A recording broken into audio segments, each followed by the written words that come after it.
How are you doing during quarantine? My name is Malvika Vaswani, and today I'm going to be speaking with you about my sustainable jewelry collection called Shisho.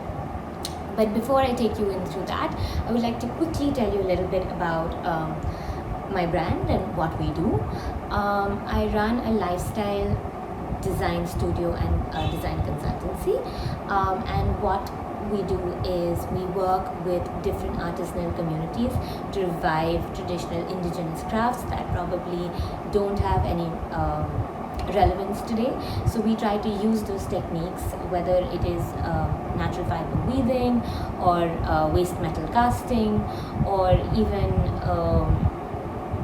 beadworking and embroidery. So it's a vast variety of things that we work with, and the idea is to empower communities to work within their spaces, within their villages, and to come up with good design that falls into the slow lifestyle and fashion category, but that is relevant to today's customer. So with that, we also spend a lot of time doing research on newer materials that have been devised and invented that are sustainable, and also we try to figure out how we can upcycle and reuse a lot of waste in our products, and that's what we're always doing and spending our time on at the studio. So quickly now I'm going to take you through Shisho. Shisho is a collection that was designed, inspired by my homeland, which is Sindh, which I read a lot about partition, and to me it was very important that I have some cultural context and reference to where I come from.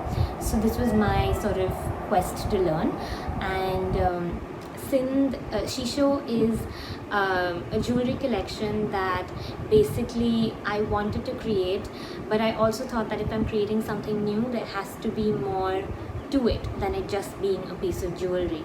Yes, there was emotion, it was personal for me, but I thought that how do I push jewelry and how do I make it more appropriate to today's current environment.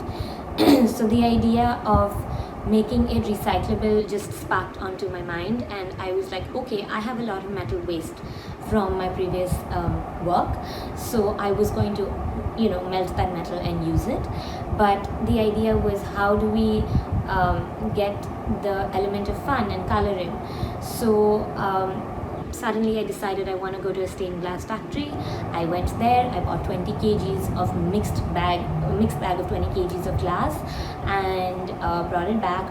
And because it was all waste, they were like pieces that were this small to this big, no real huge sheets, so it was a little challenging. So we sifted through those 15 kgs of glass, we color coded a lot of it, and that's why we decided that the size of the jewelry has to be small, it has to be petite. So while researching, I opened my grandmom's photo albums, and while looking at all her photos, I noticed that there were a few recurring forms, which was the triangle, the circle, and the diamond. And when I went to further do research about Sindh, I saw the same forms. So we decided that we're going to use these repeated forms, much like the Islamic patterns in Sindh monuments. We decided that we're going to use these patterns and make pared down versions of the jewelry that my grandma used to probably wear at the time when she was younger.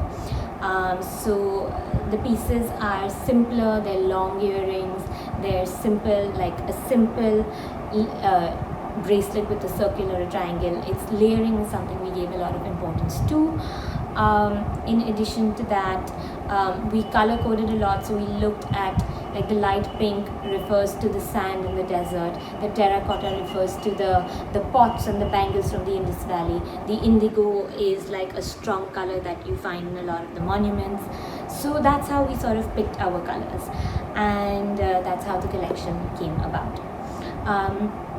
So yeah, that's us, and I think I want to quickly tell you a little bit about how I think that overall design, fashion, lifestyle design is moving to be more conscious, because not only is the consumer asking the right questions, but also the designer is more aware of the impact of creating and wasting.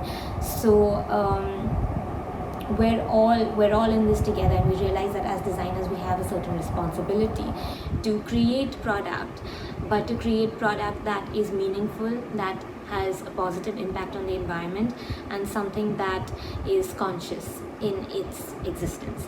A couple of brands that I think are doing a great job are Malai Biomaterials, because they have created this amazing vegan leather which is made 100% biodegradable, made out of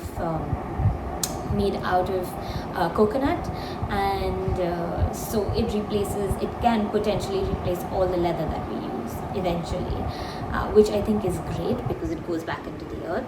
And another brand that I think is supremely successful in being sustainable and conscious about it is Kasha. They're an amazing clothing brand based out of Pune, and they have a zero waste policy. So they reuse everything that is wasted in their studio, and they make beautiful bohemian clothing made out of natural materials and naturally woven fabrics.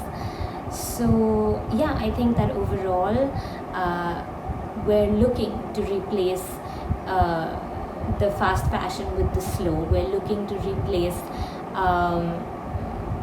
the materiality that we commonly use that's wasteful with things that are more mindful. We're looking at upcycling waste and giving it value, like in the case of the jewelry that I have made.